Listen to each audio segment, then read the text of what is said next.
Bien-aimé, Dieu est en train de se révéler. Et aussi de se révéler. Parce qu'on a parlé de la mort d'un roi. Ça c'est le premier point. La mort d'Osias. La mort d'Osias est en train de parler d'une affaire qu'on appelle la transition. Alléluia. C'est une transition. Voilà. C'est-à-dire que un roi vient de laisser la vie, vient de nous laisser. Et il n'y a pas de successeur.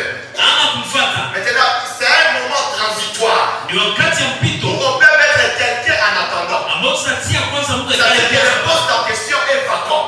C'est un moment de crise. Alléluia. Dieu ne peut pas laisser son travail ou son œuvre comme ça dans une transition. Laisse-moi aller encore très loin. Il ne peut pas laisser ce moment de crise comme ça. Inoccupé. C'est comme un apôtre âgé peut partir. Alléluia. Et nous tous on commence maintenant à se regarder, ça va se passer comment? Nous commençons maintenant à se regarder, ça va se passer comment? C'est ça le moment de transition. Un moment de crise. Mais pendant ce moment-là, Dieu va se révéler. Je suis en train de dire à quelqu'un. Dans ta famille peut-être, c'est une période transitoire. C'est pourquoi Dieu a amené ce thème en disant je cherche un homme. Peut-être dans ta vie bien-aimée, ce que tu es en train de vivre actuellement, c'est un moment de transition. Ce que tu avais de plus cher est parti. Peut-être est disparu. Mais bien aimé dans le Seigneur, c'est un moment transitoire. Notre Dieu va se révéler. Alléluia. C'est pourquoi même bien aimé, on appelle un roi. Parce que la royauté c'est son domaine. Psaume 46 verset 1 à 2. Ça nous montre que Dieu est pour nous. Il est pour nous qui est un refuge. Même quand la terre chancelle bien aimé, Dieu est un refuge pour nous. Ça dit que le peuple que Osias était en train de diriger s'est retrouvé orphelin. C'est ça le moment de crise. Où Christ peut dire à ses disciples, je veux partir. Je veux vous laisser. Mais Pierre se pose la question, nous allons rester avec qui? Écoute maintenant la réponse de Christ. C'est pour votre avantage que je puisse partir. Parce que c'est lui qui viendra après moi. Ça c'est la révélation de Dieu. Il viendra. Il va vous parler de la vérité. Et il va vous parler encore une fois de moi. Oh, il sera un consolateur. Il sera un enseignant. Regarde comment le Seigneur s'est incarné en nous mais au travers de son esprit. Maintenant Paul avait compris. Paul a dit c'est depuis moi qui vis. Mais c'est Christ qui vit en moi. Quand on parle de Christ, c'est toi qui penses que c'est Christ qui était juste sur la croix. Il vient une autre endroit comme ça, comme s'il passait dans le mille. Et c'est au travers de son esprit. Il y a le Saint-Esprit. Le Saint-Esprit est un moteur. Alléluia. Dieu s'est révélé bien. La révélation. Deuxième chose. J'ai compris que Dieu était en train de chercher un homme conscient. Conscient de quoi? De ce qu'on appelle intimité. Amen. Intimité de l'ennemi.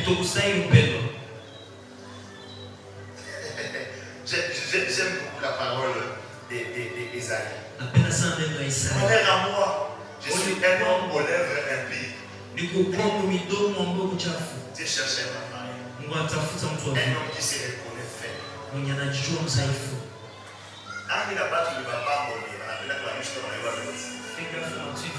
Les gens, quelqu'un qui tu peux dire non. Vous savez, nous avons un test quand Dieu appelle quelqu'un. Je me rappelle même avec tous mes fils. Les jours que Dieu nous a parlé sur la pastorale, tous avaient des fils. Non, mzee. Ils ont beau, je cherchais un vous montrer, il est fouillé. Ça, c'est parmi les six. d'un homme qui était en train de chercher. Alléluia. Amen. Quand tu te rends compte que tu es faible, c'est-à-dire tu es en train d'accepter que le Seigneur puisse intervenir. C'est comme si tu ouvrais une porte. On demande à Dieu, viens. Parce que moi je ne peux pas.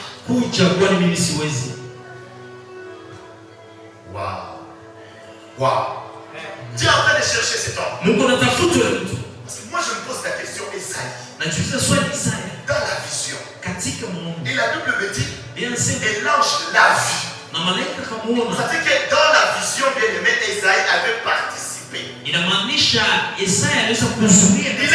Dieu sur son trône. Il était assis sur son trône. Dans les cieux. Et la Bible nous dit, son manteau était en train de remplir. Ça remplissait quoi? Les temples. Et les anges se mettaient au-dessus du manteau. Et la Bible nous dit, les anges étaient là, c'était comme une réunion en train de dire, voilà, Osias est mort, ça va se passer comment? Bien aimé, quand Osias se part, le ciel est aussi dans une inquiétude. C'est pourquoi la parole de Dieu nous dit, toute autorité vient de Dieu. Quand un pays est dans une crise, ces affaires concernent aussi le Seigneur. Alléluia. Osias est parti, ça va se passer comment? Et ils ont commencé à parler. Maintenant, une chose que j'aime, Esaïe avait participé. Ça, c'est une dimension bien aimée que nous devons avoir en tant qu'enfants de Dieu. Enfants de Dieu, écoutez-moi. Vous devez savoir qu'avant d'être homme, vous êtes esprit.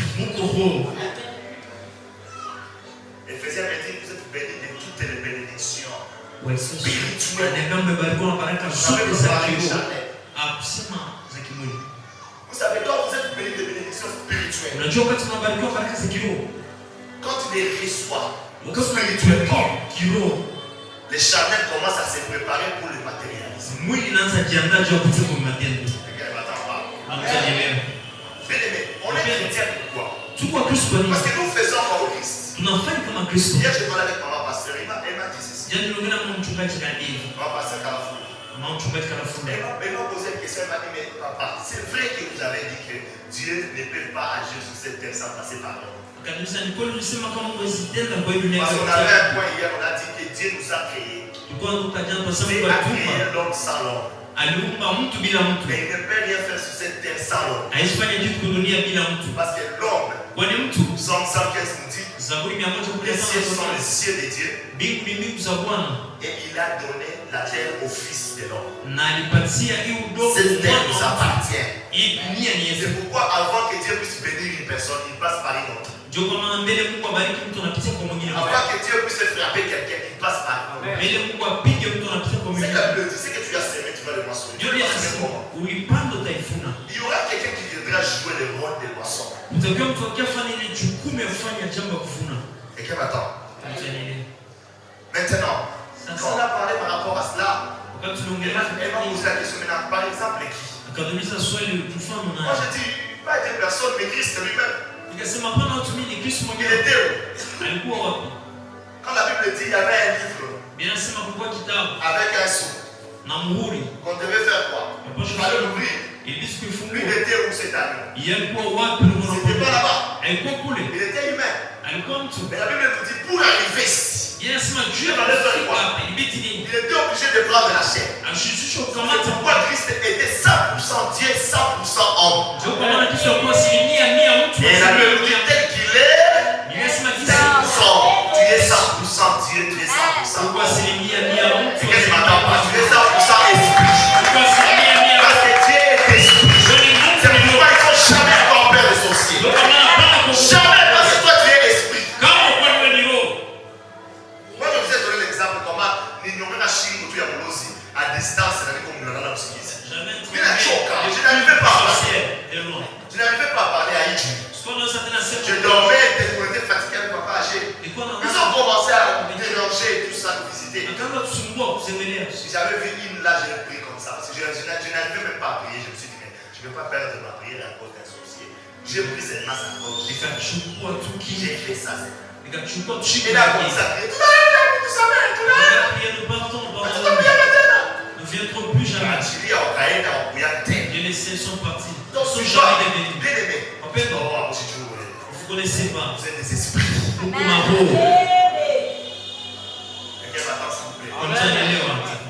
Et maintenant, en tant qu'esprit, c'est-à-dire Esaïe, je ne vous enseigne pas la sorcellerie. Mais je suis en train de vous rappeler qui vous êtes. Parce que quand je parle d'esprit, je vois la sainteté, la sanctification. Et la Bible nous dit, Esaïe maintenant a usé de l'autre partie.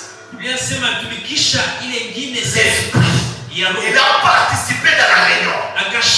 En esprit. Et il a vu. Et on l'a vu. On l'a vu. Maintenant, écoute une chose. J'aime les gestes de cet ange. Il a pris la braise. Oui, la braise. Alléluia. Mais il y avait du feu. Et il est venu vers Esaïe. Il a pris cette braise. Il a fait passer à la bouche d'Esaïe. C'est pourquoi bien aimé, Dieu nous a donné ces chaînes de lundi avant de commencer les chaînes. De faire passer la braise à nos bouches. Nous parlons beaucoup.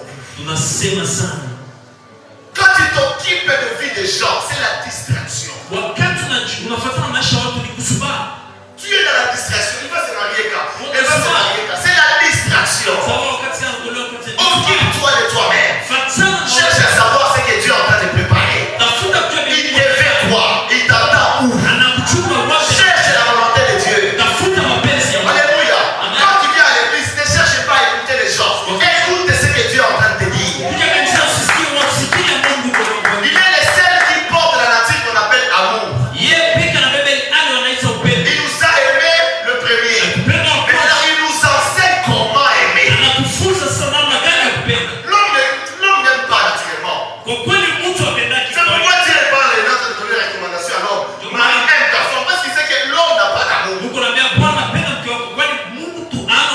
Avec l'aide du Saint-Esprit, nous commençons maintenant à aimer petit à petit. Pourquoi tu peux aimer ça, c'est terrible. Pourquoi tu peux même pardonner. Alléluia. Bien-aimé cherche l'amour à la croix. La croix porte l'amour. C'est pas l'homme. Écoutez même Pierre comment il avait fait non avec Christ. Un Pierre sans Saint-Esprit. Qu'est-ce qui s'est passé? Tu es aussi un espécier. Non. C'est ça l'homme. Un homme sans Saint-Esprit. Et quand nous avons l'esprit, nous pouvons dire même mais moi je vais rester avec le Seigneur. Tu te décides. Tu es déterminé. C'est le Saint-Esprit qui nous sert. C'est pourquoi Paul a dit, j'ai pris tout par celui. Alléluia. Il a participé. Mais quand on a fait passer la braise, c'est-à-dire la sainteté, pour dire, c'est seulement aux gens qui ont un cœur pur qui vont voir le Seigneur. Il avait déjà vu. Mais il fallait qu'il reste là-bas. Pour que cet homme reste et qu'il participe, il fallait maintenant faire quoi? Les sanctifier. Et nous sommes sanctifiés par des dimensions. La première par la parole, la deuxième par la prière, et le sang de Jésus vient intervenir. Nous sommes saints à cause de lui. Alléluia. L'ange l'a fait passer pour dire sois d'abord pur avant de voir un homme pur. Vivons la sanctification, vous allez avoir les secrets de Dieu. Je dis la vérité, mes frères. Vivez seulement la sanctification. La sanctification, ce n'est pas des choses. La sanctification, c'est la discipline. La sanctification, c'est mettre à l'exergue le principe de Dieu. Et si vous regardez, la sanctification, c'est pour votre avantage. Pas l'avantage de Dieu. Votre avantage. Parce que quand tu ne vas pas voler, Tu es en train de te faire épargner toi-même de la prison. C'est ton avantage. Sur le Niam central. Lorsque tu entres dans la prison centrale, on a emprisonné Dieu. Même si on emprisonne ici le serviteur, vous ne viendrez pas prier. Je vous dis la vérité, on a arrêté Pierre. Qu'est-ce que l'église avait fait? Pardon? Mais j'aime l'église de Pierre. Parce que l'église de Pierre n'a pas commencé à critiquer Pierre. L'église de Pierre avait prié pour Pierre. Mais l'église actuelle attend que le pasteur tombe. Au lieu d'intercéder pour lui, attend qu'un homme. Priez pour eux. On a besoin de vos prières. Maintenant, on a besoin que notre église soit composée des intercesseurs. Dieu est en train de chercher un homme bien-aimé, un homme conscient de son intimité. Alléluia. C'est ce que Dieu est en train de chercher. La Bible dit dans 2 Timothée chapitre 2 verset 21. Si donc quelqu'un se purifie, il sera un vase d'honneur. On va répéter après moi. Si je me purifie, je serai un vase d'honneur. Alléluia. Vase d'honneur, c'est ce que nous avions vu dans la fête de l'homme de Dieu. Il faut voir, la table d'honneur, c'est une table qui porte tous les goûts. Tous les goûts se trouvent dans la fête. On met ça sur la table. C'est lui qui a l'honneur. Maintenant, vous regardez, pour être à l'honneur, il n'y a même pas des choses. C'est purifier seulement. Vous voyez que le principe de Dieu ne demande pas beaucoup de choses. Pour être béni, c'est pas seulement travailler. Pour avoir le matériel, avoir l'argent. Non, tu peux travailler, tu ne vas rien trouver. Il y a des principes. Oh, quelqu'un ne m'attend pas. Amen. Alléluia. Amen. Mais je peux dire ça d'une autre manière. Que la purification précède. Ça précède toujours l'envol. La purification précède l'envol. C'est la Bible nous dit l'humilité précède la gloire. Un homme humble, c'est quelqu'un qui se connaît, qui se reconnaît impie et qui cherche maintenant à se purifier. Et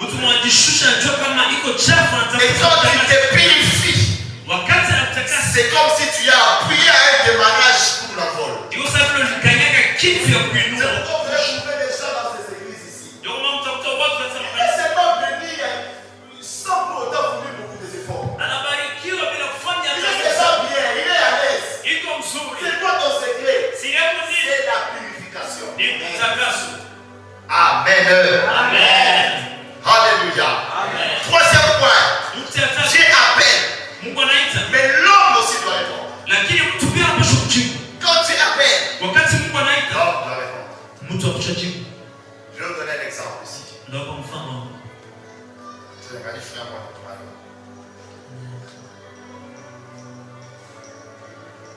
J'ai un 500 francs. Qui a besoin de ça? Qui a besoin de ces 500 francs? 500 francs, j'ai ça. J'ai 500 francs. Qui a besoin de ça? Il est venu prendre 500 francs. Il prend ça. Vous tous, vous avez besoin de 500 francs. Assis. J'ai besoin de ça. Il a fait quoi? Il s'est déplacé pour venir prendre. Tu es en train de parler. Il est en train de parler. Je vais envoyer qui? Les anges étaient là. Les 4 êtres vivants étaient là. Ils étaient là tous. Mais Esaïe a parlé dans la foule. Mais voici, Seigneur, envoie-moi. Tu es en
faire. Je vais te faire. Tu te mets à compartir. C'est pas comme ça. Non, Dieu parle. Et il attend quelque chose aussi venant de toi. C'est comme dans Bethesda. Il y a un ange qui vient. La bénédiction est présente. Mais il faut un homme pour se jeter. Vous voyez actif, bien-aimé. Vous voulez la bénédiction? Vous êtes les premiers des en retard à l'église. C'est pas comme ça. Venir ici le jeudi matin, c'est tout un problème. Quitter le matin, c'est tout un problème. Mais toi, tu donnes toujours des raisons. Mais la celui qui va te donner la bénédiction, va te donner quoi aussi? Des raisons également. Parce que nous avons un principe de Galate. C'est que l'homme a semé. Il est moissonnera. Toi, tu sèmes des raisons. Tu veux moissonner quoi? Oh, il n'y a pas la bénédiction. C'est toi qui l'es pas. Nous autres, nous voyons ça. Alléluia. Et je vous ai dit bien. Très bien hier. La bénédiction, elle n'est pas matérielle que vous pensez. Il ne faut pas limiter la bénédiction comme ça. C'est limiter la bénédiction. Je vous ai posé la question hier. Il y a des chiens. Son grand frère est parti à la chasse. L'autre est resté. Sa maman a fait des manigances. Elle déclare leur père ne voyait plus à cause de l'âge. On l'appelle qui? Isaac. Et il devait bénir. La Bible nous dit quoi? Après les manigances, Isaac avait béni Jacob en pensant que c'était Isaac. Qu'est-ce que Jacob avait fait après la bénédiction de son père? Il s'est levé, il a dit si je reste ici, mon grand frère va me tuer. Il a pris la fuite sans rien prendre. Même pas une bébé. Il s'est levé seulement. Maman, moi je pars. Avant de partir, va quelque part chez ton oncle. On l'appelle Laban. Va là-bas. Il est parti avec va là-bas. Je suis en train de dire à quelqu'un, va là-bas. Ce que tu as fait avec Adam, lève-toi et sors. Seulement un ordre. Et il se lève. Quitte la maison de ton père. Je vais te montrer. Mais toi, avant de quitter, Seigneur, montre-moi d'abord avant que je quitte. C'est ça les hommes qui n'arrivent pas à se marier. Avant de me marier, tu veux voir d'abord. Tu veux voir avoir d'abord des unités de production pour se marier.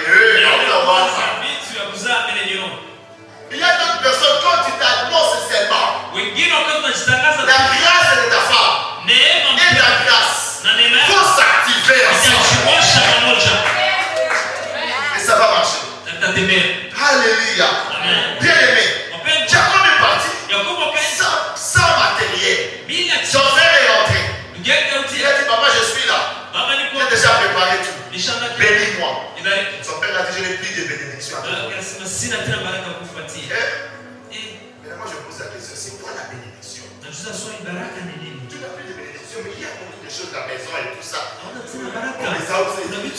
Qu'est-ce qui s'est passé? Ah, donc j'ai béni Jacob. Les Israéliens ont commencé à chercher Jacob. Mais pourquoi tu me sais pourquoi je t'ai laissé la maison? Je t'ai laissé tout le bien et le voiture de papa. Tout je t'ai laissé. La bénédiction, c'est pas ça. Il a commencé à chercher son frère. Et si vous regardez bien, parce que moi j'avais dit ça, Genèse, Jacob et Ésaü, ils étaient décédés, mais Ésaü était toujours riche que Jacob. Il avait beaucoup de choses matérielles et l'argent plus que Jacob. Mais il suivait seulement Jacob. Je vous donne un deuxième exemple. La Bible nous parle. Quand Jacob est allé voir Pharaon, qu'est-ce qui s'est passé avec Pharaon? Pharaon a dit Jacob, bénis-moi. C'est comme si un Kabila qui vient me voir, ou tu sais qui vient me voir, ou vient voir Pasteur Kalafoula. Tu dis à Pasteur Kalafoula, papa, bénis-moi, donne-moi la bénédiction. C'est quoi la bénédiction? La bénédiction, c'est celle qui enrichit. Et se fait accompagner dans quel chacun. C'est-à-dire la bénédiction, c'est pas ce que vous pensez comme matériel. La bénédiction garantit et le matériel. Garantit et la sécurité.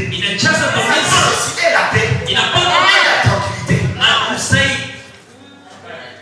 Vous comprenez? Il y a des gens qui sont riches mais ils sont maudits. Il est riche mais il est maudit. C'est pas ça, bien aimé. Vous allez vous tuer pour rien. Il faut avoir la super d'amour. Elle porte des super, je vais la tuer.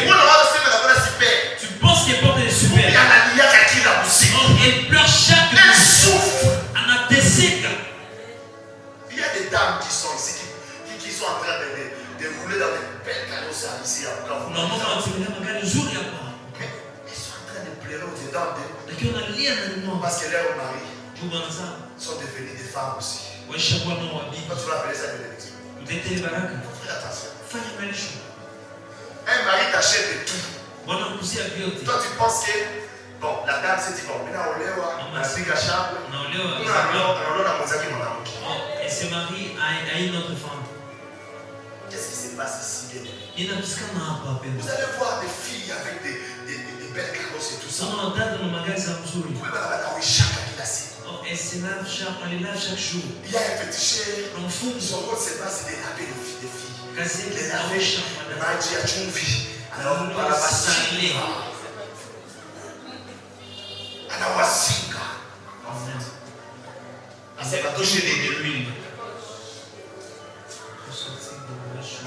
Terrible. Donc un homme maudit peut être riche. Un homme béni ne peut pas être riche. Il est béni. Je vais bien expliquer le Messie est béni. Un homme béni, c'est un homme qu'on appelle Joseph. Joseph avec ses frères. Ses frères l'ont jeté dans un trou. Bien aimé, un homme béni. Il va quitter les trous. Sans fournir des efforts. Écoute maintenant, il va avoir un groupe de gens. Ces gens vont venir vers lui pour le prendre de ses trous. Ils vont penser que c'est une opportunité. Ils vont qui? Il devient qui? Une marchandise. Et pourtant, Joseph déjà a connu c'est une opportunité de quitter les trous. Vous êtes en train de dire c'est pas Dieu ne sait pas quitter ces trous. Mais là, Dieu amène des commerçants. Parce que quand Dieu veut utiliser quelqu'un, il t'utilise par rapport à l'état de ton cœur. Si tu es méchant et Dieu veut faire mal, il va utiliser un méchant. Si tu es orgueilleux et Dieu veut s'imposer, il veut je vais dire, résister à quelqu'un, il ne va pas toucher un humble. Il va trahir le Seigneur. Il va prendre un orgueilleux. Dans l'état de ton âme, de ton cœur là, c'est ce qui dépend de la sélection de Dieu. La Bible déclare que tu seras béni selon quoi? L'état de ton âme. Tu dois être positif. Maintenant, un Joseph dans un trou. Joseph, premièrement, il avait une destinée, c'était en Égypte. C'était pas en Israël. Maintenant, il avait un problème, Joseph. Il dépendait donc totalement de son père.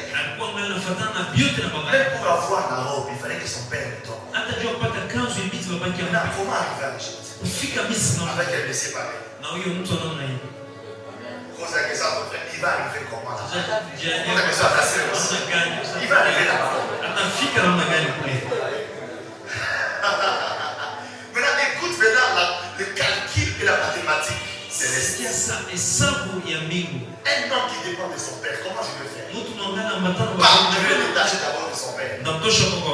Pas il est détaché de son père, c'est son père qui l'a envoyé. Vous allez voir ses frères. Quand le frère a vu, on dit non, ça c'est une belle occasion. De faire disparaître cet homme dans la famille et qu'il ne soit plus proche de papa. Et pourtant, c'était ça la volonté de Dieu. Parce que quand Dieu veut te bénir, quand il veut te faire du bien, c'est lui qui t'aide. C'est lui qui met des souma. C'est des détaches de cette personne. Parce qu'il est partagé par sa gloire. Ok.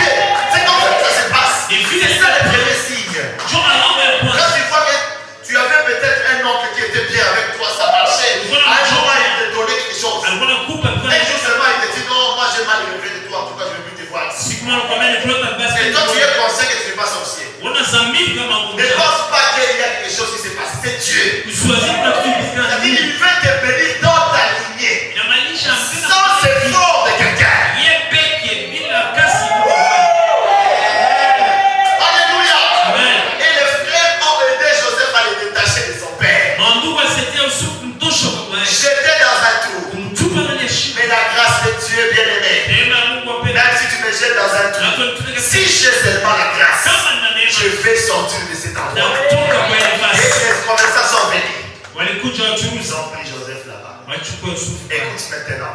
Joseph, tu dois aller en Égypte. Tu n'as rien. Écoutez, ils ont vendu Joseph. Pour moi, la vente de Joseph, c'était ça les billets pour payer bateau Emmanuel aller à Goma. Je suis en train de dire à quelqu'un, ils sont en train de méditer le mal contre toi. Le mal est là. C'est ce qui va te pousser vers ta destinée. Ils l'ont vendu, pouf.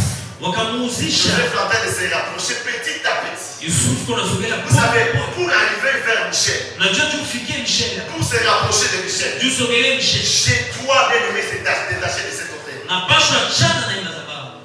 Si c'est ce qui me retient, si je fais un pas comme ça, je quitte ce truc. C'est un pas vers Michel. Quelqu'un m'attend? Et c'est comme ça, c'est ce qui se passait avec Joseph. Un homme béni dans la prison. Il n'est pas prisonnier comme tout le monde. Regarde maintenant ce qu'il dit à lui. Il avance dans la maison de Potiphar. Ça veut dire là, il est devenu quoi? Une bénédiction. Potiphar l'avait pris comme un domestique, un esclave. Un esclave est devenu une bénédiction dans cette maison. C'est comme ça, la bénédiction c'est une identité. Elle est attachée à vous. Tu peux prendre ma robe. La bénédiction n'est pas dans ma robe. L'onction n'est pas dans un mouchoir. L'onction est en moi. Même si tu me tues, mon corps va ressusciter un monde comme Élisée. L'onction ne meurt pas. Et dans la maison de Potiphar, Dieu a utilisé sa femme. Pourquoi il a utilisé sa femme? Parce que le cœur de la femme était un cœur impédique. Paf. Robert a accueilli. C'est ça, ça. On a pris Joseph dans la prison. Quand il est arrivé là-bas, écoutez maintenant, ils m'ont béni. Directement, le directeur de la prison a dit non, toi tu deviens chef de prison. Pourquoi seulement moi? C'est pourtant je viens d'arriver. Regarde un homme béni. Les gens qui sont autour de lui seront impactés par lui. Qu'est-ce qui s'est passé? Les deux, ils ont rêvé. Il a donné l'interprétation. Pourquoi ils ont rêvé? Parce qu'il avait l'option d'interprétation. Pourquoi ils ont rêvé? Parce que d'abord Joseph avait la grâce des rêves. Il a un homme béni. Un homme béni, c'est un homme qui influence l'environnement. Il impacte l'environnement. Je veux dire, c'est qu'il transmet ça à tout le monde. Ils ont commencé à rêver seulement. Et après, il a donné l'interprétation. Il a commencé peut-être petit à petit. Jusqu'au point. Et ils avaient la nage, il y a Michou, il y a visa, les rois, Pharaon. On a besoin d'un homme. Et le Bible déclare qu'il est magicien. Interprété. C'est-à-dire un féticheur, si Dieu fait ça, même si le vrai féticheur fait qui? Quelqu'un m'attend. Et Joseph est arrivé à sa destinée. Et nous connaissons la suite. Un homme béni. C'est un homme. Même si tu es dans des situations difficiles, tu vas t'en sortir. Je demande à Dieu de te bénir ce soir. Bien-aimé, Dieu est en train d'appeler un homme, mais Dieu ne force pas un homme. Il lance l'appel. Mais il veut maintenant que l'homme lui-même puisse prendre et saisir cet appel. Alléluia. Dieu est en train de chercher des volontaires. Il cherchait un homme sensible à sa voix. La Bible dit Esaïe attend l'appel. Et pourtant c'était un appel général. Il n'a pas dit je cherche Esaïe. Je cherche un homme. Et il y avait des hommes. C'est un appel général. C'est à toi de faire quoi? Je vais aller très loin. Cette table-là, avec le coulement du sang, qu'est-ce qui s'est passé? Tout le monde touchait Christ. Mais tout le monde ne touchait pas Christ. Parce que Christ avait parlé. Qui m'a touché? C'est-à-dire qu'il y avait une personne qui l'a touché différemment. Et pourtant, Christ était la grâce pour tout le monde. Quand il marchait, il était la grâce pour tout le monde. Il était la solution à tous les problèmes. Christ était la guérison à toutes les maladies. Et une chose drôle, cette femme n'était pas seule. Elle était malade dans cette foule. Mais elle a saisi la grâce personnellement. Donc les générales, la sœur là, l'a rendu particulier. Sois sensible. Sois sensible. Les 3 anges entrés dans la ville, non? Directement, Abraham était quoi? Sensible. Il a pris la fuite vers ces gens. Les a accueillis. Qu'est-ce qui s'est passé après? Sois sensible. Dis à ton voisin, soyons sensibles. Waouh. Matthieu chapitre 9, verset 37. La Bible dit la moisson est grande. Mais il y a peu d'ouvriers. Alléluia. Ça déjà c'est un appel. Et la moisson est grande. Si Dieu mentionne qu'il y a peu d'ouvriers, c'est-à-dire que Dieu est en train de chercher des ouvriers. Maintenant, ne restez pas à l'église sans rien faire. Ne restez pas à maillot. Ne sois pas un maillot dans l'église. Vous connaissez les maillots, c'est quoi? C'est ça la varesse que les athlètes utilisent. Quand il fait ses mètres sur le terrain, il fait quoi? Il prend le maillot, il met ça. Quand il finit de jouer, il fait comment? Il enlève le maillot, il met ça là-bas. Ne soyez pas des maillots dans l'église. Ne soyez pas des numéros dans l'église. Quand tu viens seulement, tu entres, après tu parles. Tu vas l'appeler Dieu quoi? Cherche quelque chose à faire à l'église. Il y a des ministères à l'église. Il y a des ministères cachés. Les ministères cachés, c'est pourquoi je suis en train de demander au protocole d'arrêter d'annoncer. Oh, c'est celui qui va faire ceci. C'est là qui va arranger les ministères. C'est un ministère caché. On ne parle pas de ça. C'est un ministère comploté. Compacté. Pourquoi? Parce que c'est un ministère que le diable comprend facilement. Vous savez qui a mangé l'église? Qui avait commencé cela? C'était Dieu. Il a arrangé pour l'homme le jardin d'Éden. Et après il a fait l'homme, il a dit là, voilà, c'est le don. Si vous arrangez, nous venons, nous mettons. Là, tu vas le faire dans les secrets. Alléluia. Amen. Quelqu'un m'attend s'il vous plaît. Ne parlez pas des actions. Quel jour c'est la serre dansi. Tel jour c'est la serre dansi. Mon Dieu, je savais la date. D'abord, quand c'est d'abord mouchafu, la mouchafu, je donne la fête à mouchafu. Parce que dans la saleté, c'est là où il lève. Parce qu'il fait des œuvres sales. Gloire à Dieu. Amen. Quelqu'un m'attend. Il y a beaucoup de ministères dans l'église. Il y a le ministère de suivi. Il y a le ministère même de louange et d'adoration. Beaucoup de ministères ici. Il y a là-bas le diaconat. Il y en a beaucoup. Mais seulement toi. Il y a la modération. Ça peut faire du bien un jour de voir Maman Judith ici. C'est comme ça que ça doit se passer. On dit à ton voisin, ne restez pas maillot. Alléluia. Amen. Vous savez, un maillot c'est qui encore? Un maillot c'est quelqu'un que les Saint-Esprit peut saisir aujourd'hui et laisser demain. Donc quand vous êtes à la prière, vous dites c'est pourquoi un maillot. Risque. Il ne peut pas faire risque sans être dans cette prière. Non, ne sois pas un maillot. Tu dois faire même risque. Quand tu es en train de marcher, tu vois quelque chose. Écoutez bien, mais soyez spirituel. Vous savez, Dieu est bon. Et c'est un Père qui aime communiquer.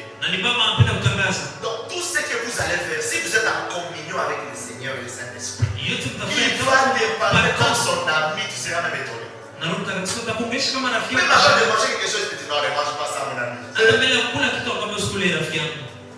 Ah bon? Ils sont partis une fois avec ma femme dans une famille. Ils sont arrivés. On nous a accueillis chaleureusement. Moi j'étais assis. Directement Dieu me dit, c'est moi. Tu vas boire. Et tu ne manges pas. Mais ce que tu vas demander, demande un fantôme. Moi je vous ai dit, pourquoi fantôme? Parce que c'est vide. Attends, la prière chez nous, vous comprenez quoi directement? Qu'est-ce que vous comprenez? J'ai dit à ma femme, Dieu t'a dit quoi? Elle m'a dit non, Dieu est en train de me dire qu'on ne doit pas manger ici, mais on peut boire. Tu vois, ça fait du bien. Quand tu parles avec le Saint-Esprit, c'est ton ami. Mais ne sois pas quelqu'un qui peut être seulement saisi par la baombe, tu changes chez moi, tu payes goma. Quand tu dis maman Sakina, tu faut que maman Sakina, quand maman Sakina, maman qui est tout que soit par hasard. Vous regardez juste la si c'est pas elle, soyez pas comme ça. Il a failli ses dons. Jusqu'au point quand tu arrives même dans la maison, tu peux commencer à regarder comme ça, tu vois ça. Tu vois ça. Moi je suis arrivé dans une église. Il y avait une dame qui était en train de modérer. Je suis entré directement comme ça. J'ai vu des pattes de chien. Vous voyez les pieds. Un homme spirituel voit autre chose. Vous êtes en train d'appeler Goliath un Philistin. Un homme spirituel appelle un circoncis. Soyez spirituel, soyez spirituel. Là, ton voisin, soyons spirituels. Okay? Même au travail, dans vos bureaux, le prophétique, la vision, la connexion avec le Saint-Esprit. Même en chantant, tu es en train de chanter comme ça, Dieu demande des choses en chantant. Ne soyez pas ces chants seulement qui savent demander l'argent, la couronne, les passes, 2000 francs. On a qui a eu ma bousquet ou pas bousquet.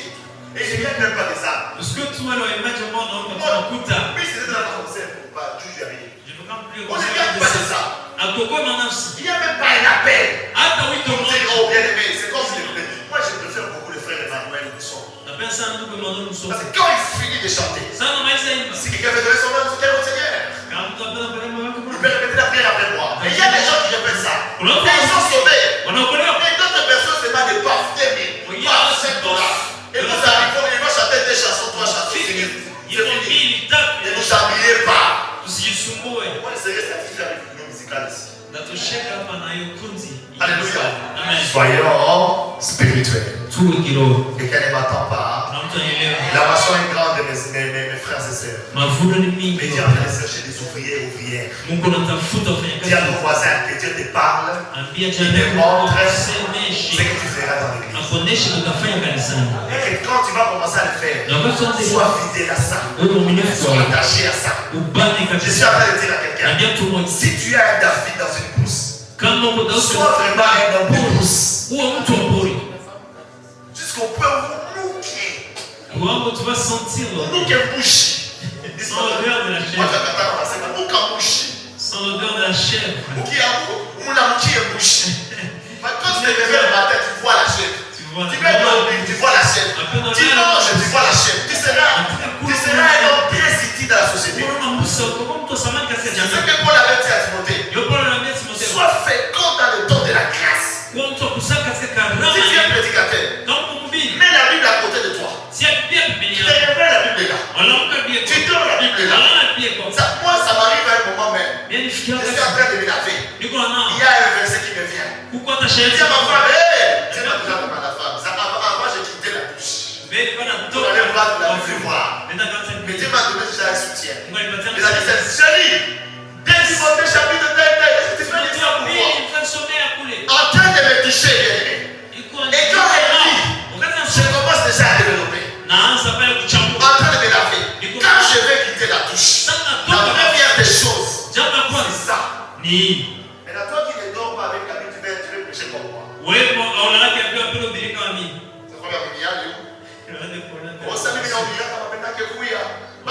Je prêche, je ne veux pas venir. T'as pas de choses à leur donner. Amen.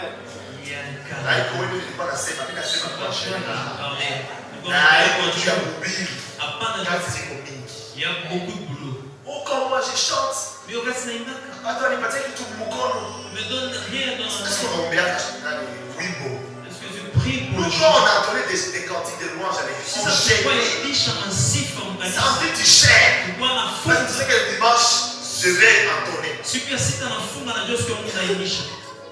Amen. Amen. Quatrième point, je cherche un homme. Nous t'aimons moins de On a temps. déjà parlé de ça. Je me lève. Mais je voudrais dire seulement une Il chose. peut nous tout le monde. Dieu cherche un homme même pour se tenir la prêche. C'est le quatrième point. Il nous taille. Ézéchiel 22:30, n'est-ce pas? Ezekiel m'a mis la Bible en message. Mais une chose, je voudrais vous dire. Jambo mbele kwa. Dieu ne cherche pas une fou. Mungu atafuta Dis à ton umati. voisin, Dieu ne cherche pas une fou. Mejana Mungu atafuta umati. Mais un homme, Lakini mtu un mmoja. intercesseur, Muombaji Mungu. un serviteur fidèle. Mtumishi mwaminifu. Dieu cherche un serviteur fidèle. Mungu atafuta mtumishi mwaminifu. Il faut voir même ces gens que Dieu avait laissé des talents. Leur maître. Wale watu mwalimu aliachia Il a talanta. dit, toi tu n'es pas un serviteur. Nasema wao Voici un kumfanyisha. serviteur fidèle. Angalia mtumishi mwaminifu. Dieu cherche un serviteur fidèle. Mungu atafuta Dieu mwaminifu. cherche quelqu'un qui est loyal. Mtu kweli mkamilifu. Alléluia. Amen. Comme cette église, Kama kanisa. notre centre missionnaire Bethesda, tous sont des missionnaires. Yetu missionari Bethesda. Sote ni missionari. Mais pour que tu occupes une fonction ici, Ili upate jambo la tu kufanya. as besoin de quelqu'un qui est loyal. Mungu anapenda Mungu Pourquoi loyal? sana. Kwa nini? Parce que quand moi je vais partir Sasa mimi naenda. en mission, Kanafula est là. Anafule kwa. Il doit être loyal. Anapaswa kuwa mwaminifu zaidi. Amen. Amen. Kanafula n'est pas là. Haiko Le chauffeur est là. Josafati Il kwa. doit être loyal. Anapaswa kuwa mkamilifu. Ne pas dire que demain nous rentrons, nous trouvons que Josaphat a déjà fait un groupe dans l'église. Et il veut sortir. Kesho Josafati kwa kundi kanisani na anapenda. Nous n'allons pas avancer. Nous Hataendelea. n'allons rien faire ici. Hatafanya kitu hapo. Nous sommes tous missionnaires. Tuko sote missionari. Amen. Amen. C'est ça mes frères. Joe ile ndugu Dieu zangu. cherche un homme. Mungu atafuta. Cinquième point, enfin. Tutatana kwa mwisho. Ce que Dieu fait avec un homme, Ile Mungu anafanya na mtu il mmoja. le fait seulement avec un homme disponible. Anafanya na mtu mmoja tayari. Dis à quelqu'un, je suis disponible. Ambia mtu mmoja yuko tayari. Moïse est bien aimé dans Exode chapitre 3. Musa katika Kutoka sura 3. La Bible dit quoi? Bien, Je c'est- cherche un homme Atafuta mtu qui mmoja. va libérer le peuple. Mwatafungua taifa. Quelle charge! Hiyo jukumu Quel poids!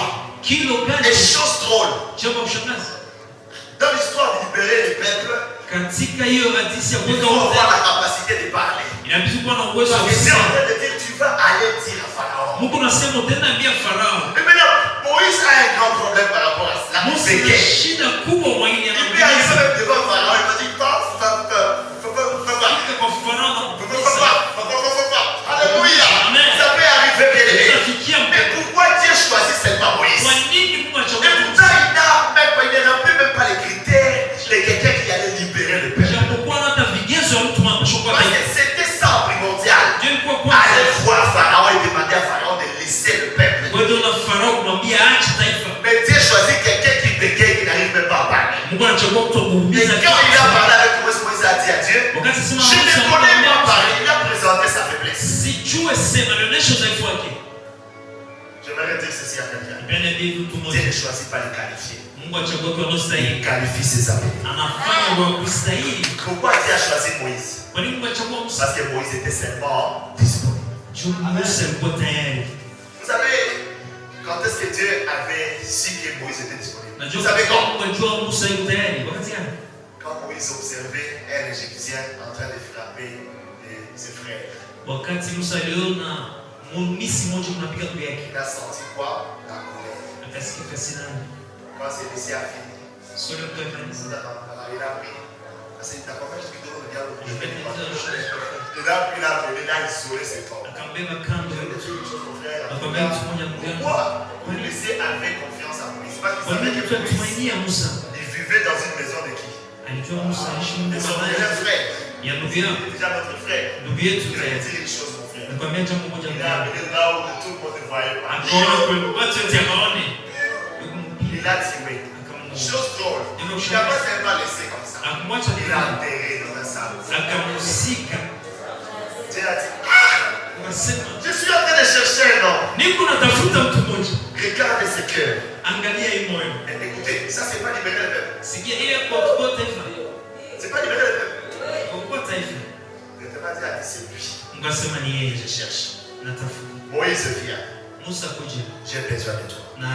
Oh, je ne connais pas parler. C'est pas grave.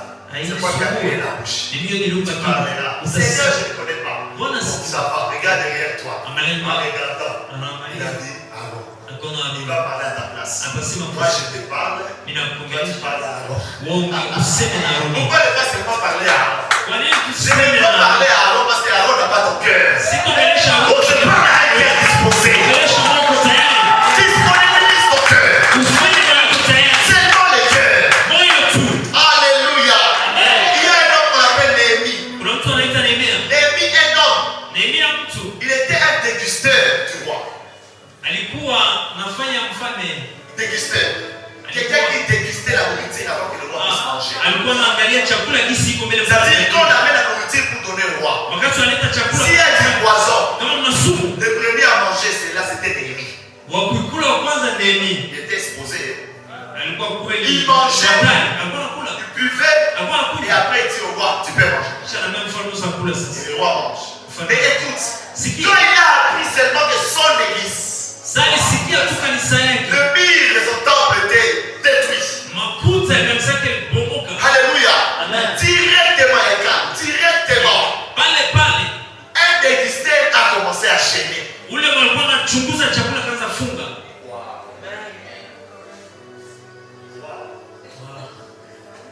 Ça c'est un risque. Parce que le roi peut te chasser. Mais il dit, je m'en fous. S'il va me chasser, qu'il me chasse. Je gêne. Mais le roi va manger comment si toi tu gênes. Tu imposes aussi au roi de gêner. Tu as compris que c'est cet homme qui doit les bâtir. C'est la choisi. Et Dieu te choisit sa force ce soir. Alléluia. C'est ça qui est venu avec Néhémie. Tu allais voir ça dans Néhémie chapitre 1. Mais il y a aussi une dame. La Bible déclare. Il y avait beaucoup, vous avez la virginité, la chasteté. C'était ça, le normal d'Israël. Amen. Donc c'était normal qu'une femme soit vierge. Mais écoutez une chose. La Bible déclare. Est-ce qu'on peut dire ça s'il vous plaît? Dans le chapitre 1. Il y a une femme qu'on appelle une Marie. Elle était fiancée de qui? De Joseph. Et la Bible nous dit qu'il vivait avec Joseph. Ils étaient fiancés et Joseph n'avait pas touché Marie. Il était fiancé d'aujourd'hui. Donc vous allez seulement dire remplacer le mari. C'est le jour que tu vas comprendre que Baoul va toucher à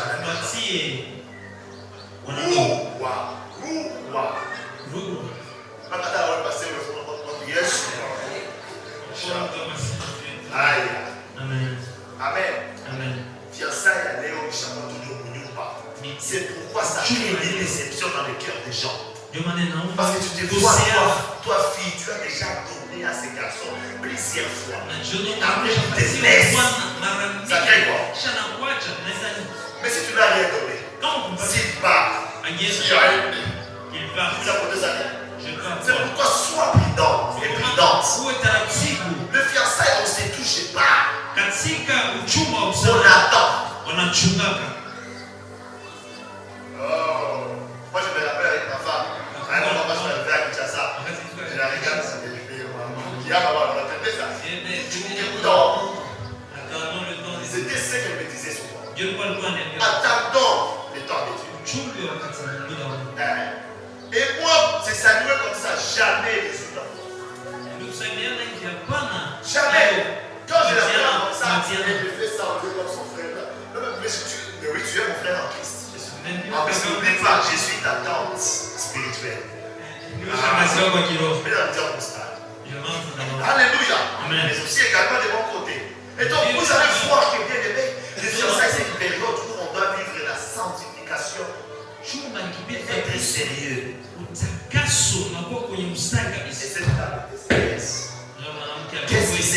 maintenant avec Marie? Quand on est venu vers Marie, on devait projeter ça, vraiment ça nous complique. Mais s'il faut aller projeter, ça allait marcher. Dans le chapitre 1, la Bible déclare, l'ange est venu a dit à Marie, Madame, toi tu as la grâce. Maintenant, écoute ce que Marie avait dit. Quand il a dit, maintenant, comment ça va se passer? Ça va se faire comment? Il a dit, non, le Saint-Esprit viendra. Le langage de Marie était quoi? La servante est comment? Est disposée. Il fallait que quand Marie est encore famille. Qu'il soit fait, qu'il a besoin de si quand tu vois. Alléluia. La servante est comment? Disponible. Sois disponible. Il faut aimer la famille pour que Dieu t'utilise pour la famille. Il faut aimer cette église. Pour que Dieu t'utilise pour cette église. Si tu n'aimes pas cette église, tu vas avoir beaucoup de défauts. Amen. Tu vas soupçonner les gens ici. Si tu n'aimes pas cette église. Parce que même quand on va prêcher, tu vas dire qu'on est en train de te parler. On est en train de te parler de ta vie. Si tu n'aimes pas un professeur d'armée, tu ne sauras jamais l'entrer. Tout commence par où? Dans les cœurs. Ce qu'on appelle l'amour. Bien dans le Seigneur. Dieu cherche encore quelqu'un aujourd'hui. Il cherche un homme, il cherche une femme. Une femme qui reconnaît sa faiblesse. Et un homme qui cherche à se purifier. 3. Quelqu'un qui répond avec foi et courage. 4. Enfin, quelqu'un qui marche selon le temps. Comme les enfants d'Isaacar. Les enfants d'Isaacar marchaient selon le temps. Vous allez lire ça dans 1 Chronique chapitre 12 verset 30. Mais dans la question que je vous pose ce soir, est-ce que tu sauras faire comme Esaïe? Est-ce que tu vas faire comme Esaïe ce soir? C'est la question que je pose à quelqu'un. Est-ce que tu vas faire comme Esaïe ce soir? Est-ce que tu feras comme Esaïe ce soir? Christ est en train de chercher quelqu'un. J'ai dit la fois passée, quelqu'un qui n'a pas encore Christ, il n'a pas de vie. Beaucoup de prédicateurs disent donnez vos vies à Jésus.